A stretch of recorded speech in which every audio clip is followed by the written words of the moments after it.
जय श्री राधे कृष्ण। जब मनुष्य के जीवन में कठिन समय आता है, तब उसका मन सबसे पहले घबराता है। उसे लगता है कि अब उसके साथ सब कुछ गलत हो रहा है। जिन लोगों पर उसने भरोसा किया था, वे भी उसका साथ छोड़ने लगते हैं। मेहनत करने के बाद भी सफलता नहीं मिलती। अपनों की बातें चुभने लगती हैं और मन बार बार यह प्रश्न करता है कि आखिर भगवान मेरे साथ ऐसा क्यों होने दे रहे हैं। ऐसे समय में अधिकांश लोग क्रोध, चिंता और निराशा में ऐसे शब्द बोल देते हैं जिनका उन्हें बाद में पछतावा होता है। लेकिन भगवान श्री कृष्ण हमें सिखाते हैं कि कठिन समय में सबसे बड़ी शक्ति केवल शारीरिक बल या धन नहीं होती, बल्कि धैर्य, संयम और शांत मन होता है। महाभारत के युद्ध से पहले अर्जुन भी ऐसे ही कठिन समय से गुजर रहे थे। उनके सामने अपने ही गुरु, पितामह, भाई और रिश्तेदार खड़े थे। उनका शरीर कांप रहा था, धनुष हाथ से छूट रहा था और मन भ्रम से भर गया था। यदि उस समय श्री कृष्ण भी केवल भावनाओं में बह जाते, तो शायद इतिहास कुछ और होता। लेकिन उन्होंने अर्जुन को घबराने नहीं दिया। उन्होंने पहले उसके मन को शांत किया, फिर ज्ञान दिया और उसके बाद उसे सही निर्णय लेने की प्रेरणा दी। यही संदेश आज भी हर मनुष्य के लिए उतना ही महत्वपूर्ण है। श्री कृष्ण कहते हैं कि जीवन में सुख और दुख दोनों आते जाते रहते हैं। जैसे गर्मी के बाद वर्षा आती है और वर्षा के बाद शीत ऋतु, वैसे ही जीवन में भी परिस्थितियां बदलती रहती हैं। इसलिए किसी भी कठिन परिस्थिति को स्थायी समझकर अपना धैर्य नहीं खोना चाहिए। भगवत गीता में श्री कृष्ण कहते हैं, मात्रा स्पर्शास्तु कौन्तेय शीतोष्ण सुख दुहकदाह आगमा पाइनो नित्यास्थान स्थितिक्षस्व भारत तणीन, अर्थात इंद्रियों के संपर्क से उत्पन्न होने वाले सुख और दुख आते जाते रहते हैं। वे स्थायी नहीं हैं, इसलिए उन्हें धैर्यपूर्वक सहन करना चाहिए। इस श्लोक का अर्थ केवल दुख सहना नहीं है, बल्कि यह समझना है कि कोई भी परिस्थिति हमेशा एक जैसी नहीं रहती। यदि आज जीवन में अंधेरा है, तो कल प्रकाश भी आएगा। जो व्यक्ति इस सत्य को समझ लेता है, वह कठिन समय में टूटता नहीं, बल्कि और मजबूत बनकर निकलता है। जब मनुष्य दुख में होता है, तब वह अक्सर दूसरों को दोष देने लगता है, कभी परिवार को, कभी समाज को और कभी भगवान को। लेकिन श्री कृष्ण कहते हैं कि सबसे पहले अपने मन को संभालो, क्योंकि यदि मन शांत नहीं होगा, तो सही और गलत का निर्णय भी नहीं कर पाओगे।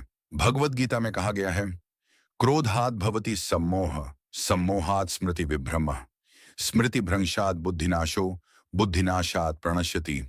अर्थात क्रोध से मोह उत्पन्न होता है, मोह से स्मृति भ्रमित हो जाती है, स्मृति के नष्ट होने से बुद्धि का नाश हो जाता है और बुद्धि के नष्ट होने पर मनुष्य स्वयं का पतन कर लेता है। यही कारण है कि कठिन समय में शांत रहना आवश्यक है, क्योंकि उस समय लिया गया गलत निर्णय पूरे जीवन को प्रभावित कर सकता है। बहुत से लोग सोचते हैं कि चुप रहना कमजोरी है, लेकिन श्री कृष्ण के अनुसार यदि मौन विवेक से भरा हो, तो वही सबसे बड़ी शक्ति बन जाता है। हर बात का उत्तर शब्दों से नहीं दिया जाता। कई बार समय स्वयं सबसे बड़ा उत्तर देता है। जो व्यक्ति हर अपमान का तुरंत जवाब देता है, वह अपने मन की शांति खो देता है। लेकिन जो उचित समय की प्रतीक्षा करता है, वह अंततः सम्मान प्राप्त करता है। भगवत गीता में श्री कृष्ण कहते हैं, अनुद्वेगकरम वाक्यम सत्यम प्रियहितम च यत् स्वाध्यायाभ्यसनम चैव वाङ्मयम तप उच्यते। युवान ने, अर्थात ऐसी वाणी बोलना जो किसी को दुख न दे, सत्य हो, प्रिय हो और सबके हित में हो, यही वाणी का तप है। इसका अर्थ यह नहीं कि हमेशा चुप रहो, बल्कि यह कि जब भी बोलो, सोच समझकर बोलो। कठिन समय में निकले हुए कठोर शब्द अक्सर रिश्तों को हमेशा के लिए तोड़ देते हैं। श्री कृष्ण यह भी सिखाते हैं कि जो व्यक्ति हर परिस्थिति में अपने मन को स्थिर रखता है, वही वास्तव में ज्ञानी है। यदि सफलता मिलने पर अहंकार ना आए और असफलता मिलने पर निराशा ना आए, तो समझना चाहिए कि मनुष्य आध्यात्मिक रूप से आगे बढ़ रहा है। जब जीवन में बार बार असफलता मिलती है, तब मन कहता है कि सब कुछ छोड़ दो। लेकिन श्री कृष्ण कहते हैं कि मनुष्य का अधिकार केवल कर्म करने पर है, फल पर नहीं। यदि तुम अपना कर्तव्य ईमानदारी से करते रहोगे, तो उचित समय पर उसका फल अवश्य मिलेगा। इसीलिए कठिन समय में शिकायत करने की अपेक्षा स्वयं को मजबूत बनाना अधिक आवश्यक है। भगवान कभी भी अपने भक्त की परीक्षा उसकी क्षमता से अधिक नहीं लेते। हर परीक्षा के पीछे कोई ना कोई सीख छिपी होती है। जो उस सीख को समझ लेता है, वह जीवन में पहले से अधिक शक्तिशाली बन जाता है। कई बार भगवान हमारे जीवन से कुछ लोगों को इसलिए दूर कर देते हैं, ताकि भविष्य में हमें बड़े दुख से बचाया जा सके। उस समय हमें लगता है कि सब कुछ समाप्त हो गया, लेकिन बाद में समझ आता है कि भगवान की योजना हमारी समझ से कहीं अधिक श्रेष्ठ थी। जब पूरी दुनिया तुम्हारे विरुद्ध दिखाई दे, तब भी भगवान पर विश्वास मत छोड़ो, क्योंकि श्री कृष्ण कहते हैं कि जो व्यक्ति श्रद्धा और विश्वास के साथ अपने कर्तव्य का पालन करता है, उसकी रक्षा स्वयं ईश्वर करते हैं। कठिन समय में सबसे बड़ा युद्ध बाहर नहीं, बल्कि अपने ही मन के भीतर होता है। जो इस आंतरिक युद्ध में विजय प्राप्त कर लेता है, उसे बाहरी परिस्थितियां कभी पराजित नहीं कर सकती। जब मनुष्य कठिन समय में भी भगवान पर विश्वास बनाए रखता है, तब धीरे धीरे उसका भय समाप्त होने लगता है। श्री कृष्ण कहते हैं कि जीवन में आने वाली हर परीक्षा तुम्हें तोड़ने के लिए नहीं, बल्कि तुम्हें पहले से अधिक मजबूत बनाने के लिए आती है। जिस प्रकार सोना अग्नि में तप कर अधिक शुद्ध और मूल्यवान बनता है, उसी प्रकार मनुष्य भी संघर्षों से गुजरकर अपने वास्तविक स्वरूप को पहचानता है। इसलिए जो व्यक्ति हर कठिनाई में धैर्य रखता है, वही अंत में सफलता और शांति दोनों प्राप्त करता है। जीवन में ऐसे भी क्षण आते हैं जब लगता है कि भगवान हमारी प्रार्थना नहीं सुन रहे। हम लगातार मेहनत करते हैं, पूजा करते हैं, अच्छे कर्म करते हैं, फिर भी परिणाम हमारे अनुसार नहीं मिलता। ऐसे समय में श्री कृष्ण हमें याद दिलाते हैं कि ईश्वर कभी भी अपने भक्त का साथ नहीं छोड़ते। वे केवल उचित समय की प्रतीक्षा करते हैं। यदि हर इच्छा उसी क्षण पूरी हो जाए, तो मनुष्य धैर्य, विश्वास और आत्मबल का महत्व कभी नहीं समझ पाएगा। श्री कृष्ण का संदेश है कि अपने मन को बार बार भगवान के चरणों में लगाओ। जब मन संसार की चिंता छोड़कर ईश्वर का स्मरण करता है, तब भीतर एक ऐसी शांति उत्पन्न होती है जिसे कोई भी बाहरी परिस्थिति छीन नहीं सकती। यही आंतरिक शांति मनुष्य को कठिन समय में भी अडिग बनाए रखती है। भगवत गीता में श्री कृष्ण कहते हैं कि जो व्यक्ति अपने मन को जीत लेता है, उसके लिए मन सबसे बड़ा मित्र बन जाता है। लेकिन जो मन पर नियंत्रण नहीं रखता, उसके लिए वही मन सबसे बड़ा शत्रु बन जाता है। इसलिए कठिन समय में सबसे पहले अपने विचारों को सकारात्मक और ईश्वरमय बनाना आवश्यक है। यदि लोग तुम्हारा अपमान करें, तुम्हारी निंदा करें या तुम्हें समझे बिना तुम्हारे विरुद्ध बोलें, तो तुरंत प्रतिक्रिया देने की आवश्यकता नहीं है। समय स्वयं सत्य को सामने ले आता है। तुम्हारा चरित्र तुम्हारे शब्दों से अधिक प्रभावशाली होता है। इसीलिए अपने कर्मों से उत्तर दो, क्रोध से नहीं। याद रखो, महाभारत में भी श्री कृष्ण ने हर अपमान का उत्तर क्रोध से नहीं दिया। उन्होंने सही समय आने तक धैर्य रखा, और जब धर्म की रक्षा का समय आया, तब उचित निर्णय लिया। इससे हमें शिक्षा मिलती है कि मौन का अर्थ कायरता नहीं होता। जब मौन विवेक और आत्मसंयम से भरा हो, तो वही सबसे बड़ी शक्ति बन जाता है। जीवन में यदि कोई तुम्हें छोड़कर चला जाए, यदि धन चला जाए, यदि सम्मान कम हो जाए, या यदि बार बार असफलता मिले, तब भी अपने विश्वास को मत खोना। जो आज चला गया, वह शायद तुम्हारे जीवन का स्थायी भाग था ही नहीं। भगवान अक्सर हमारे जीवन से वही चीजें हटाते हैं जो आगे चलकर हमारे लिए बाधा बन सकती हैं। श्री कृष्ण का अंतिम संदेश यही है कि अपना कर्तव्य करते रहो, सत्य के मार्ग पर चलते रहो, धैर्य बनाए रखो और हर परिस्थिति में भगवान पर विश्वास रखो। कठिन समय हमेशा स्थायी नहीं होता, लेकिन कठिन समय में लिया गया सही निर्णय जीवन भर साथ देता है।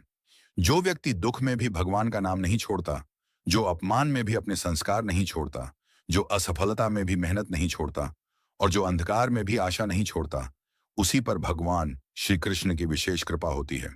अंततः सत्य की ही विजय होती है और धर्म के मार्ग पर चलने वाले का कभी विनाश नहीं होता। इसलिए जब भी जीवन में कठिन समय आए, घबराओ मत, टूटो मत, अधीर मत बनो। शांत रहो, धैर्य रखो, अपने कर्म करते रहो और श्री कृष्ण पर विश्वास बनाए रखो। यही भगवत गीता का अमर संदेश है। जब मनुष्य अपने जीवन की हर परिस्थिति को भगवान की इच्छा मानकर स्वीकार करना सीख जाता है, तब उसके भीतर एक अद्भुत शक्ति जागृत होने लगती है। उसे समझ आने लगता है कि जो कुछ भी हो रहा है, उसके पीछे कोई ना कोई गहरा उद्देश्य अवश्य है। श्री कृष्ण कहते हैं कि ईश्वर कभी भी अपने भक्त के साथ अन्याय नहीं करते। जो आज तुम्हें दुख दिखाई दे रहा है, वही भविष्य में तुम्हारे लिए सबसे बड़ा वरदान भी बन सकता है। इसलिए कठिन समय में विश्वास कभी मत खोना। कई बार मनुष्य यह सोचता है कि भगवान मेरी परीक्षा ही क्यों लेते हैं, लेकिन श्री कृष्ण बताते हैं कि परीक्षा उसी की होती है जिसमें आगे बढ़ने की क्षमता होती है। जिस प्रकार गुरु उसी विद्यार्थी की परीक्षा लेते हैं जिसे आगे की कक्षा में भेजना होता है, उसी प्रकार भगवान भी अपने प्रिय भक्तों को जीवन की कठिनाइयों के माध्यम से और अधिक मजबूत बनाते हैं। इसलिए हर कठिनाई को दंड नहीं, बल्कि सीख समझो। भगवान श्री कृष्ण कहते हैं कि अपने मन को बार बार निराशा की ओर मत जाने दो। यदि मन बार बार दुखद विचारों में उलझेगा तो शरीर भी कमजोर हो जाएगा और निर्णय लेने की शक्ति भी कम हो जाएगी। इसीलिए हर दिन कुछ समय भगवान का स्मरण करो, गीता का एक श्लोक पढ़ो और अपने मन को यह याद दिलाओ कि यह समय भी बीत जाएगा। जो व्यक्ति कठिन समय में भी दूसरों के प्रति दया, प्रेम और सम्मान बनाए रखता है, वही वास्तव में श्री कृष्ण का सच्चा भक्त है। यदि दुनिया तुम्हारे साथ कठोर व्यवहार करे, तब भी तुम अपने संस्कार मत छोड़ो, क्योंकि दूसरे लोगों का व्यवहार उनके चरित्र को दिखाता है, लेकिन तुम्हारा व्यवहार तुम्हारे चरित्र को दिखाता है। याद रखो, भगवान ने अर्जुन से कभी यह वादा नहीं किया था कि युद्ध आसान होगा। उन्होंने केवल यह वादा किया था कि यदि अर्जुन धर्म के मार्ग पर चलेगा तो भगवान उसके साथ रहेंगे। यही संदेश आज भी हमारे लिए है। भगवान ये नहीं कहते कि तुम्हारे जीवन में कभी दुख नहीं आएगा। वे कहते हैं कि यदि तुम सत्य, धर्म और कर्म के मार्ग पर अडिग रहोगे तो हर कठिनाई से पार निकल जाओगे। इसलिए जब जीवन में अंधेरा दिखाई दे, तब अपने भीतर आशा का दीपक जलाए रखो।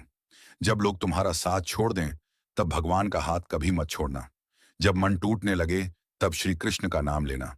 जब रास्ता दिखाई न दे, तब गीता के ज्ञान को अपना मार्गदर्शक बनाना, क्योंकि गीता केवल एक ग्रंथ नहीं बल्कि जीवन जीने की कला है। अंत में श्री कृष्ण का संदेश यही है कि धैर्य रखो, अपने कर्तव्य का पालन करो, अपनी वाणी को मधुर रखो, अपने मन को शांत रखो और हर परिस्थिति में भगवान पर विश्वास बनाए रखो। जो व्यक्ति इन बातों का पालन करता है, उसे संसार की कोई भी कठिनाई लंबे समय तक पराजित नहीं कर सकती। अंततः विजय उसी की होती है जो सत्य, धैर्य और विश्वास के साथ आगे बढ़ता है।